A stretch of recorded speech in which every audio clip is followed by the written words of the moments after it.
Psychopath Monster. Isinulat ni Henry Jan Esten. Kilalanin nyo na lang ako bilang Eureka Marco, call center agent ang trabaho ko, kaya naman madalas kapag umuwi ako ay madalas din umaga na o kaya naman papasok ako ng gabi. Sa dinami-dami ng mga balitang nagkalat tungkol sa mga masasamang loob, ni isa wala akong kinatakutan. Pero hindi ko aasahan na isang araw na lang I was abducted by a strange person. Ang lakas niya at may katangkaran din siya. Nakasuot ng nakakatakot na maskara na gawa sa rubber na may tahi-tahi at dugo. Bawat hampas na tinatamo niya na galing sa akin ay parang wala lang sa kanya. Mas nagulat ako noong mahugot ko yung balisong na nasa bag ko para isaksak iyon sa dibdib niya ay parang hindi siya nyon tinablan, ni walang dugong umagas mula roon, napakalakas peren niya hanggang sa may kung anong panyo siya na may tila matinding amoy na nilagay sa ilong ko para tuluyang mawalan ng malay. Gumising ako sa isang madilim na sahig, walang bintana, walang pinto, puro dingding ang nasa paligid, at tanging nagsisilbing ilaw lamang ay ang gasrang nasa tabi ng isang lamesa. Mukhang hindi lang ako nag-iisa, agad akong tumayo para kunin sa mesa yung gasera at saka ko ito itinapat sa naririnig kong may umiiyak na babae. Nagulat na lamang ako na nasa selda pala ako at ang mas kinatakot ko ay yung babaeng umiiyak na wala ng mga kamay, pumupulsik pa dito ang sariwang dugo na siyang ikinasigaw ko sa gulat. Nag-aagaw na ng buhay yung babae dahil nakahiga na siya at humahagulgol at etenggal na lang siya at walang magawa. Napaatras ako at umiiyak na umupo muli sa sahig ng maya-maya pa lamang ay maririnig ko ang mga hakbang na papalapit para buksan yung selda ng nasa harap ko na babae. Magugulat na lamang ako sa biglang sumisigaw na boses sa kabila na gustong humingi ng tulong, kasabay nito maririnig ko rin ang pagpuslit ng dugo sa bawat sigaw ng babae na unti-unting tumatahimik. Kinuha ko muli yung gasera ko sa tabihan para lumapit doon sa kaharap kong selda. Mapapatakip na lang ako sa bibig ko sa pag-iyak at takot noong makita kong kinakain ng kumidnap sa akin yung lamang loob ng babae na ngayon ay wakwak na ang katawan at sarap naman itong pinagpipiestahan nung halimaw na iyon. Hindi ko alam kung mas hysteria lang ang nangyari sa akin dahil sa takot.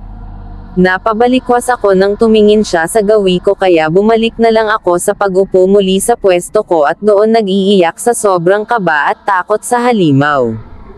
May anak ako na kailangan ko balikan at pamilya, single mother ako. Kaya sana mabuhay pa ako kahit pawang impossible sa kalagayan ko ngayon, kahit na isa palang hindi kapani-pani walang halimaw yung kumidnap sa akin. Wala na akong ginawa kung hindi ang magdasal ng magdasal.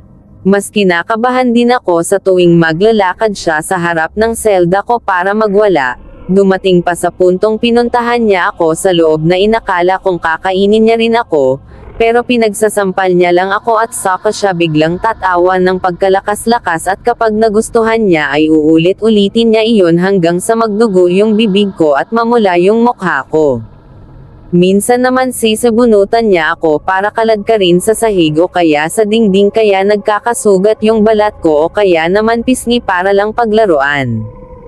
Kahit masakit, kahit anong gawin niya sa akin ay hinahayaan ko siya basta huwag niya lang ako papatayin o kakainin. Gusto ko pa mabuhay, paulit-ulit kong inaalala at tinatatak sa isipan ko. Sa bawat pagpasok niya sa selda ko para paglaruan niya o paglabasan niya ng sira ng ulo, hindi ko peren maalis sa sarili ko na manginig sa takot. May minsan muli ay pumasok siya sa selda ko pero this time hindi niya ako pinaglabasan ng galit o pinaglalaruan.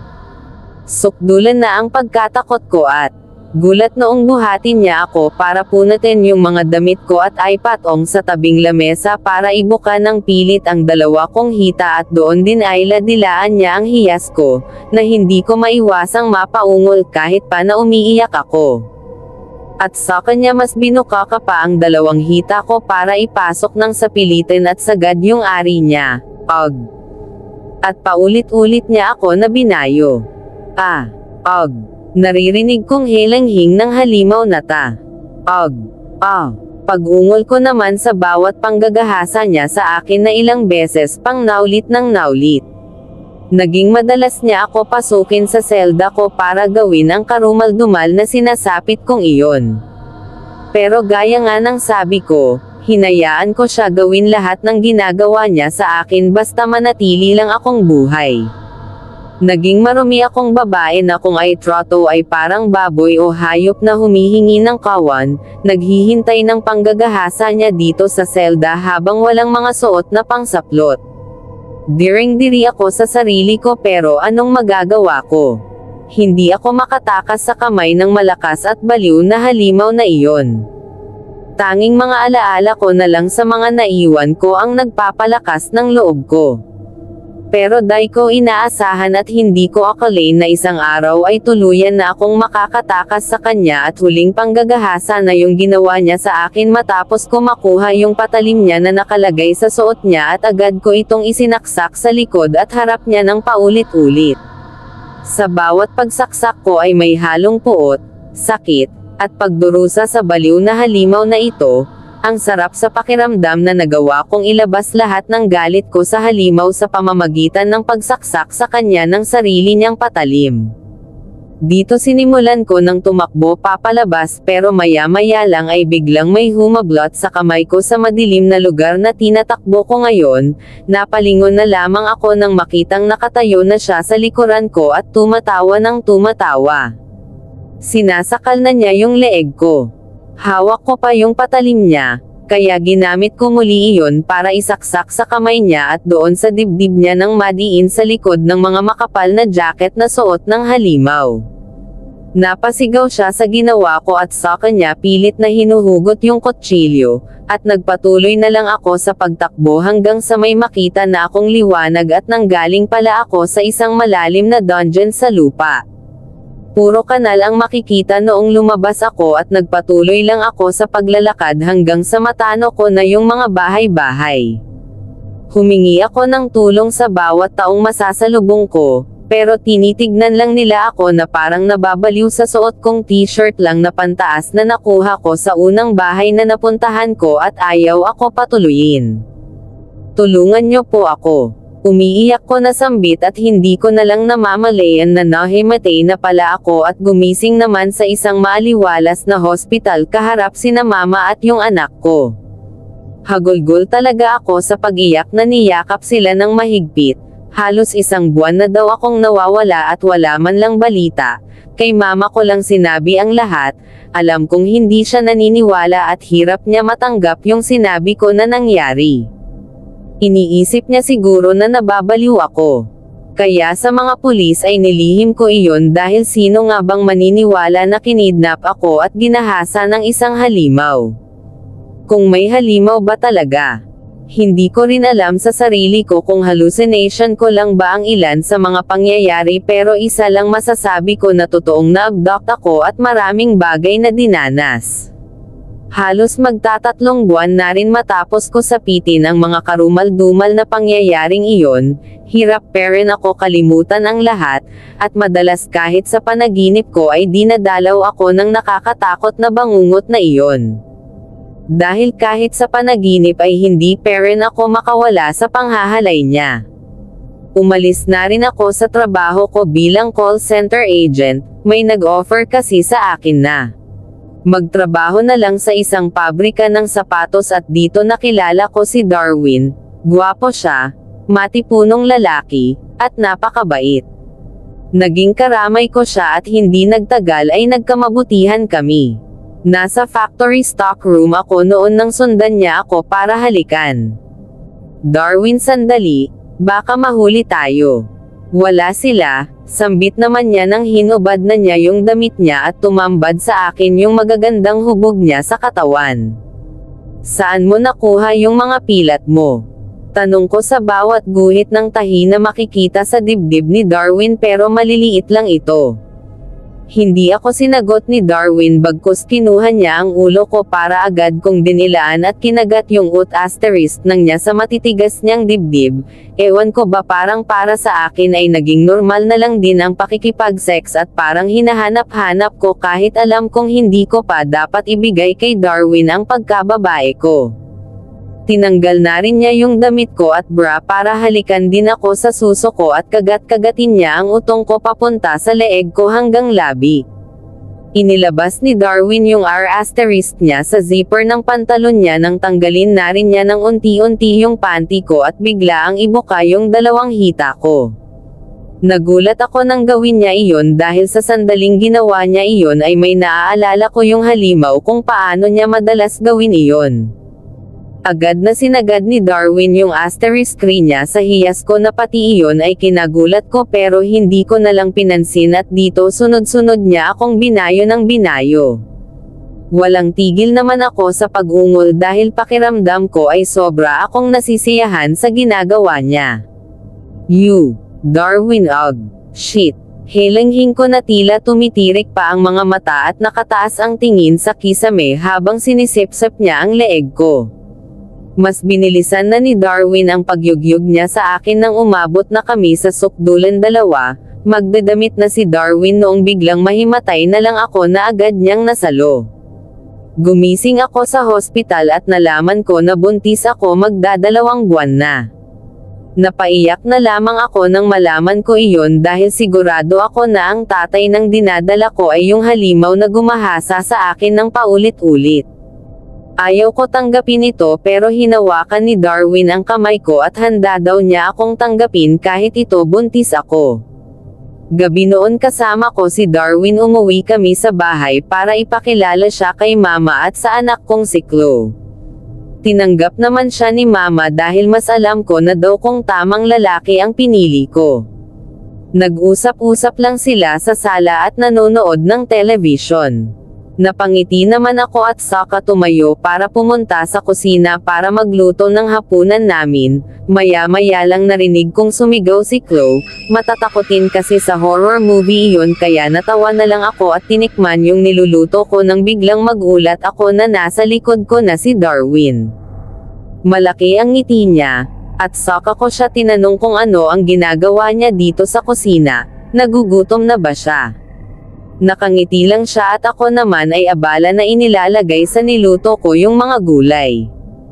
Huwag ka mag-aalala malapit na maluto ito, sambit ko pa sa kanya. Pagkatapos ko magluto napatingin ako sa kanya kasi kanina pa siya nakatayo ng ganyan at parang baliw na nakangiti. Napakunot noo na lang ako at bahagyang natawa noong sabihin ko nang pakitawag niya sina mama at Chloe kasi kakain na. Pero nakatayo pa rin siya at saka ko inulit na sabihan siyang tawagin niya. Ngunit nabigla ako noong sabihin niyang wala na sila. Akala ko nagbibiro lang siya. Kaya sabi ko tawagin na niya kasi. Subalit natigilan ako noong makita ko na may tumutulo na ng dugo na nanggagaling sa tinatago niyang kamay mula sa likod niya. Napatikip na lang ako sa bibig ko noong makita ko at maalala yung patalim na hawak niya. At saka ako naguguluhan na tumingin sa kanya nang biglaan na lang siyang humalaklak ng pagtawa. Akala mo ba, makakatakas ka sakin? Salita niya noong simulan ko nang tumakbo at saka niya ako nahabol ng saksak sa balikat kasabay ng pagtawa niyang hinding-hindi ko malilimutan. Kung tutusin magkasing laki sila ng katawan at bulas. Pagpunta ko sa sala agad bumungad sa akin yung mga bangkay ng mama ko at ni Chloe na naliligo na sa sarili nilang dugo. Diyos ko, napahagulgol na lang ako sa pag-iyak at nagsisigaw na humingi ng tulong. Napakagaga mo Eureka para makalimutan mo ang halimaw na iyon. Kaya pala familiar ang mga ginagawa niya sa akin sapagkat siya talaga iyon. Sa tingin ko may sira sa ulo si Darwin na humantong na sa ganoong sitwasyon. Napansin ko din na nagbabago-bago yung mood niya at pag-uugali simula noong nasa selda pa lang ako. Ganoon daw yung may mga psychotic, mga baliw. Nagpatuloy lang ako sa pagtakbo upang makatakas sa kanya, halos maabyutan na niya ako at ilang beses na nahihila yung buhok ko at pagsasaksakin sa iba't ibang parte ng katawan ko. Tumatawa lang siya ng tumatawa. Kung hindi ka rin lang magiging akin, mamatay ka. Mamatay ka. H-A-H-A-H-A-H-A. Paulit-ulit niyang ibinabaon sa katawan ko yung panaksak niya. Hanggang sa sakalin niya ako ng mga braso niya at akmang may ibubulong sa akin. I love you very much, Eureka. Till you die. Muli ay sasaksakin na niya sana ako upang maging katapusan ko na, pero bigla ang may dumating na mga tao para pigilan siya at huliin. Masyado siyang malakas noong nagawa niya pang subukan tumakas, pero sa huli ay nahuli parent siya.